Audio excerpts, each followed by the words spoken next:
இறந்தவுடன் உடல் அப்படியே மரக்கட்ட மாரி ஆயிருச்சு. இறந்த உடனே ஏன் தெரியுமா 2 காலையும் கட்டுறாங்க? காலை இல்ல 2 கட்ட விரலையும் வச்சு கட்டிருவாங்க. கைய வச்சு கட்டிருவாங்க. ஏன் தெரியுங்களா? தனித்தனியா வச்சிருந்தாங்கன்னா, அவ்வளதான். கொஞ்ச நேரம் கழிச்சு எடுத்து சேத்த முடியாது.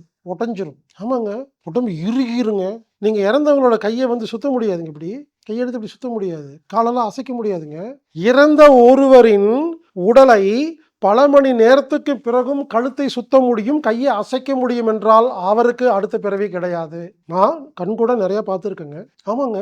உண்மையான நல்ல சித்தர் இறந்து விட்டால், சித்தர்ல நிறைய வகை இருக்கு. டுபாகூர் சித்தர், நல்ல சித்தர்னு இருக்காங்க. சும்மா சித்தர்னா உடனே உத்தராட்ச கொட்டை போட்டு பட்டை அடிச்சுட்டு உட்கார்ந்து எல்லாருமே சித்தர்லாம் கிடையாது.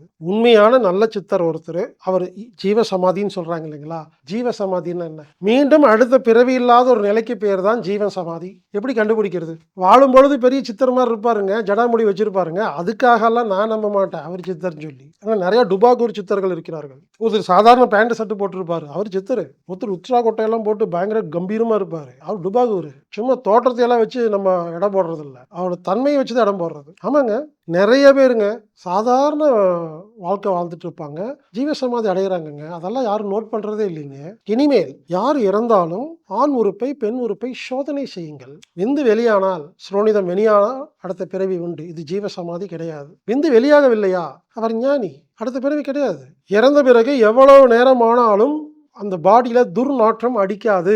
உடலை எப்படி வேணும்னு அசைக்கலாம். சில யூடியூப்ல பாருங்க, சித்தர்கள் சில பேர் இறந்துருவாங்க. ஒரு நாளுக்கு அப்புறம் எல்லாரும் வந்து பார்த்துக்கிறோம், தூக்கிட்டு போவாங்க. அப்படி ஆடும், ஆடிட்டு இருக்கும். அப்படி தூக்கிட்டு போவாங்க, கொண்டு வைக்கும்போது அப்படி ஆடிட்டு இருக்கும். இறந்துட்டாரு, ஆனா உடம்பு ஆடுங்க.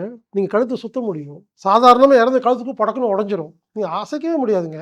கையை அப்படி தூக்க முடியாதுங்க. நீங்க விரைச்சிருங்க, அப்படி உப்பிட்டே போகுங்க. சாதாரணமாக இறந்தவர்கள் விந்து வெளியாகும், ஸ்ரோனிதம் வெளியாகும், உடம்பு விரைத்து விடும், அசைத்தால் உடைந்து விடும், வெயிட் ரொம்ப அதிகமாயிரும், துர்நாற்றம் அடிக்கும். ஜீவசமாதி அடைந்தவர்கள், ஜீரோ கர்மா அடைந்தவர்கள், அடுத்த பிறவி இல்லாதவர்கள் விந்து வெளியாகாது. பெண்களாக இருந்தால் ஸ்ரோனிதம் வெளியாகாது. பாடி ஃபிளெக்சிபிளா இருக்கும், உப்பாது, அப்படியே தூங்குற மாதிரி தான் இருக்கும். துர்நாற்றம் அடிக்கவே அடிக்காது. இதுதான் அடையாளம்.